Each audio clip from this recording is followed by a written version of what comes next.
قرارداد لاہور یا قرارداد پاکستان کو پیش ہوئے 81 سال کا عرصہ بیت چلا ہے، مگر اس حوالے سے ہنوز بہت سے گوشے ابھی عام نہیں ہوئے اور ابھی یہ بحث جاری ہے کہ کیا واقعی یہ قرارداد قیام پاکستان کی بنیاد ہے یا نہیں۔ تاریخ پاکستان کا مطالعہ کرنے والے تاریخ دانوں کا کہنا ہے کہ اس قرارداد کے الفاظ مبہم تھے اور اس میں شمال مغربی اور شمال مشرقی مسلم اکثریتی علاقوں کے نام بطور پاکستان کا حصہ شامل نہیں تھے۔ قرارداد لاہور میں یہ لکھا گیا تھا کہ ضروری علاقائی رد و بدل کے بعد جن خطوں میں عددی اکثریت ہے ان کو باہم ملا کر خود مختار ریاستیں بنا دی جائیں۔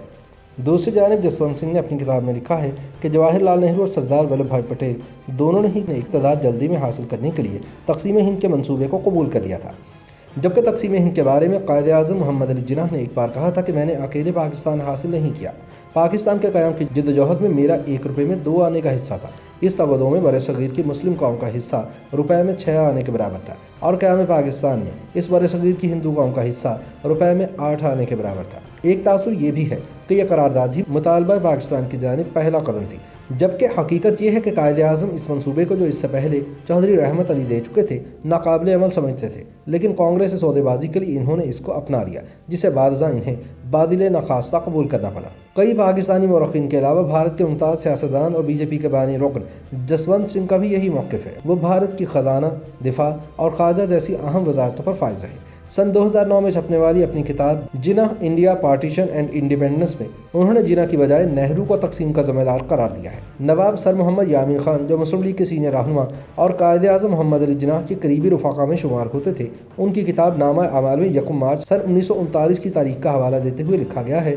کہ ڈاکٹر ضیاء الدین نے مجھے، مسٹر جناح، سر ظفر اللہ خان، سید محمد حسین کو الہ آباد بلایا۔ دوپہر کے کھانے پر سید محمد حسین نے چودھری رحمت علی کی اسکیم سنانا شروع کر دی، جس کے مطابق پنجاب، کشمیر، صوبہ سرحد، سندھ اور بلوچستان کو ملا کر بقیہ ہندوستان سے علیحدہ کر دیا جائے۔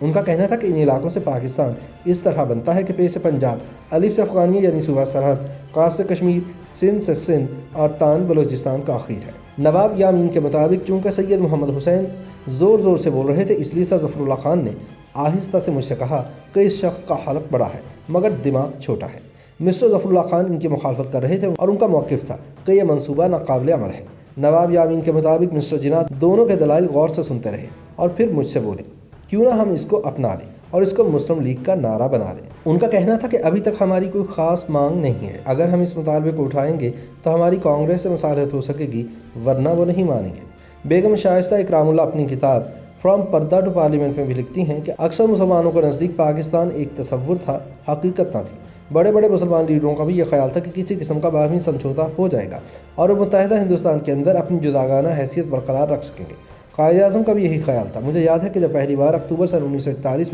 میں ان سے ملی تو انہوں نے کہا کہ کینیڈا کا آئین ہمارے لیے مسائل کا بہترین حل ہے۔ قرارداد پاکستان کے 7 سال بعد تک ایک طرف برطانوی حکومت اور دوسری طرف کانگریس سے وہ باہمی سمجھوتے کی بات کرتے رہے اور اس دوران میں 1 سے زائد بار تقریباً سمجھوتا ہو بھی گیا تھا، جو اس بات کا ثبوت ہے کہ وہ 2 ٹوک بٹوارہ نہیں چاہتے تھے۔ باہمی سمجھوتے میں ناکامی ہوئی تو اس کی ذمہ داری قائد اعظم پر نہیں، کانگریسی لیڈروں کی تنگ دلی اور تعصب پر تھی۔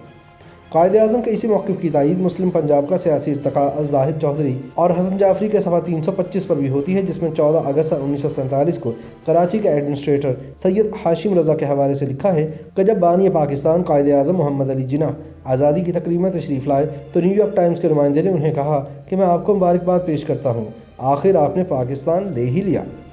قائد اعظم نے یہ سن کر کہا کہ میں نے اکیلے پاکستان حاصل نہیں کیا، پاکستان کے قیام کی جدوجہد میں میرا 1 روپے میں 2 آنے کا حصہ ہے۔ اس تبادلے میں بر صغیر کی مسلم قوم کا حصہ روپے میں 6 آنے کے برابر ہے اور قیام پاکستان میں اس بر صغیر کی ہندو قوم کا حصہ روپے میں 8 آنے کے برابر ہے۔ قائد اعظم نے اپنے موقف کی مزید وضاحت پیش کرتے ہوئے کہا کہ جس زمانے میں مصر میں سعد زغلول پاشا کی حکومت تھی، مصر کے عیسائیوں نے اپنے حقوق کے لیے تحریک شروع کر دی۔ ان کی آبادی کا تناسب 13% تھا، لیکن وہ 20% کے تناسب سے حقوق مانگتے تھے۔ یہ مسئلہ روز بروز سنگین ہو رہا تھا۔ سعد زغلول پاشا نے اپنی پارٹی کا اجلاس بلایا اور اس تصفیے کے حل کا اختیار حاصل کیا۔ انہوں نے عیسائیوں کو کہا کہ ہم آپ کو 20 کی بجائے 25% تناسب کے حقوق دیتے ہیں۔ عیسائی اس پر خوش ہو گئے۔ عیسائی 25% حاصل کر کے بھی 75% مسلمانوں کا کچھ نہیں بگاڑ سکتے تھے۔ قائد اعظم نے فرمایا کہ بے آئینی ہی اسی طرح یہی مسئلہ برصغیر کا بھی تھا۔ مسلمان بلحاظ تناسب ہندو قوم سے کہیں زیادہ اقلیت میں تھے۔ اگر ہندو قیادت بھی سعد زغلول پاشا جیسی فراخ دلی کا ثبوت پیش کرتی تو برصغیر کے مسلمانوں کو الگ وطن حاصل کر کے اپنے آپ کو محفوظ رکھنے کی ضرورت کیوں پیش آتی؟ قرارداد لاہور پر ایک اعتراض یہ بھی کیا جاتا ہے کہ اس کے الفاظ مبہم تھے اور اس میں شمال مغربی اور شمال مشرقی مسلم اکثریتی علاقوں کے نام نہیں لکھے گئے تھے، بلکہ یہ لکھا گیا تھا کہ ضروری علاقائی رد و بدل کے بعد جن خطوں میں عددی اکثریت ہے ان کو باہم ملا کر خود مختار ریاستیں بنا دی جائیں۔ چنانچہ بعض مورخین یہ اعتراض کرتے ہیں کہ اگر اس قرارداد میں علاقائی رد و بدل کا ذکر نہ ہوتا تو سن 1947 میں پنجاب اور بنگال کی تقسیم نہ ہوتی، لاکھوں بے گناہ لوگوں کا قتل عام نہ ہوتا اور کروڑوں لوگوں کا جبری انقلاب ہی نہ ہوتا۔ عاشق بٹالوی اپنی کتاب ہماری قومی جدوجہد میں لکھتے ہیں کہ میں نے قرارداد لاہور میں ترمیم پیش کرتے ہوئے کہا تھا کہ اگر آپ پنجاب اور بنگال کو مجوزہ مملکتوں میں شامل کرنا چاہتے ہیں تو جہاں آپ نے ہندوستان کے شمال مغربی اور مشرقی حصوں کا ذکر کیا ہے وہاں صاف لفظوں میں ان صوبوں کے نام دیجیے تاکہ ہمارے غاصب اور مخالف دونوں ہمارے مطالبے کی حقیقت ابھی سمجھ جائیں، ورنہ علاقائی رد و بدل کے بعد پنجاب اور بنگال کا نصف حصہ کٹ جائے گا۔ بٹالوی کے مطابق میری ترمیم کا جواب نوابزادہ لیاقت علی خان نے یہ دیا کہ ہم علاقائی رد و بدل کے تحت دہلی اور علی گڑھ جو ہماری تہذیب کے مراکز ہیں مجوزہ مملکت میں شامل کرنا چاہتے ہیں، اس لیے آپ مطمئن رہیے۔ علاقائی رد و بدل کا یہ مطلب نہیں کہ پنجاب کا کوئی حصہ ہاتھ سے دینا پڑے گا۔ 3 جون سن 1947 کو جب لارڈ ماؤنٹ بیٹن نے منتقلی اقتدار کا فارمولہ دیا تو قائد اعظم نے اسے تسلیم کرنے سے انکار کر دیا تھا۔ ایلن کیمل جانسن جو کہ لارڈ ماؤنٹ بیٹن کے پریس اتاچی تھے، وہ اپنی یادداشتوں کی کتاب مشن ود ماؤنٹ بیٹن میں لکھتے ہیں کہ قائد اعظم نے ماؤنٹ بیٹن کے دباؤ کو خاطر میں نہ لاتے ہوئے 3 جون کے پلان کو مسترد کر دیا اور کہا کہ وہ اپنی پارٹی کی منظوری کے بغیر کوئی یقین دہانی نہیں کروا سکتے۔ اس پر لارڈ ماؤنٹ بیٹن نے دھمکی دی کہ نہرو، کرپلانی اور پٹیل صاف صاف کہہ چکے ہیں کہ اگر قائد اعظم نے اسے منظور نہیں کیا تو وہ بھی اسے رد کر دیں گے، جس پر قائد اعظم نے کہا کہ وہ پوری مسلم لیگ کی کونسل کی منظوری کے بغیر اپنے طور پر فیصلے کا اختیار نہیں رکھتے، جس پر ماؤنٹ بیٹن نے کہا کہ آپ کا رویہ یہی رہا تو انتشار پھیل جائے گا اور آپ ہمیشہ ہمیشہ کے لیے پاکستان سے ہاتھ دھو لیں گے۔ اس پر محمد علی جناح نے اپنے کندھوں کو جنبش دیتے ہوئے کہا تو پھر دراصل قائد اعظم محمد علی جناح آخر تک ایک کنفیڈریشن کے حامی تھے جس میں مسلمانوں کو زیادہ سے زیادہ سیاسی حقوق مل سکے، مگر برطانیہ، نہرو اور پٹیل تینوں کچھ اور فیصلہ کیے ہوئے تھے۔ جسونت سنگھ نے جب یہ تاریخی حقیقت آشکار کی تو انہیں بھارتیہ جنتا پارٹی سے نکال دیا گیا۔ جسونت نے قائد اعظم کو ایک عظیم سیکولر لیڈر قرار دیتے ہوئے لکھا تھا کہ جواہر لال نہرو اور سردار ولبھ بھائی پٹیل دونوں نے ہی اقتدار جلدی میں حاصل کرنے کے لیے تقسیم ہند کے برطانوی فیصلے کو قبول کر لیا تھا۔